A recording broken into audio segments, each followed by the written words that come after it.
October 5, 2024 நற்செய்தி வாசகம். லூக்கா எழுதிய தூய நற்செய்தியிலிருந்து வாசகம். அலகு 10, 17 முதல் 24 வரை உள்ள இறைவார்த்தைகள். அக்காலத்தில் அனுப்பப்பட்ட 72 பேரும் மகிழ்வுடன் திரும்பி வந்து, ஆண்டவரே, உமது பெயரை சொன்னால் பேய்கள் கூட எங்களுக்கு அடிபணிகின்றன என்றனர். அதற்கு அவர், வானத்திலிருந்து சாத்தான் மின்னலைப் போல விழக்கண்டேன். பாம்புகளையும் தேள்களையும் மிதிக்கவும் பகைவரின் வல்லமை அனைத்தையும் வெல்லவும் உங்களுக்கு அதிகாரம் கொடுத்திருக்கிறேன். உங்களுக்கு எதுவுமே தீங்கு விளைவிக்காது.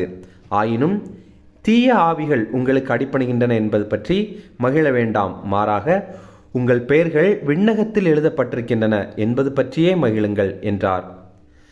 அந்நேரத்தில் இயேசு தூய ஆவியால் பேருவகை அடைந்து, தந்தையே, விண்ணுக்கும் மண்ணுக்கும் ஆண்டவரே, உம்மை போற்றுகிறேன்.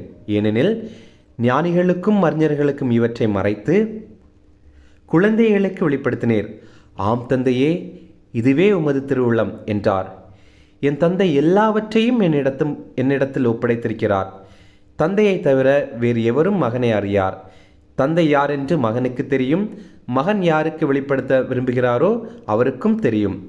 வேறு எவரும் தந்தையை அறியார் என்று கூறினார். பின்பு அவர் தம் சீடர் பக்கம் திரும்பி அவர்களிடம் தனியாக, நீங்கள் காண்பவற்றை காணும் வாய்ப்பு பெற்றோர் பேறு பெற்றோர். ஏனெனில் பல இறைவாக்கினர்களுக்கும் அரசர்களுக்கும் நீங்கள் காண்பவற்றை காண விரும்பினார்கள், ஆனால் அவர்கள் காணவில்லை. நீங்கள் கேட்பவற்றை கேட்க விரும்பினார்கள், ஆனால் அவர்கள் கேட்கவில்லை என நான் உங்களுக்கு சொல்கிறேன் என்று கூறினார். இது கிறிஸ்து வழங்கும் நற்செய்தி. கிறிஸ்துவே உமக்கு புகழ்.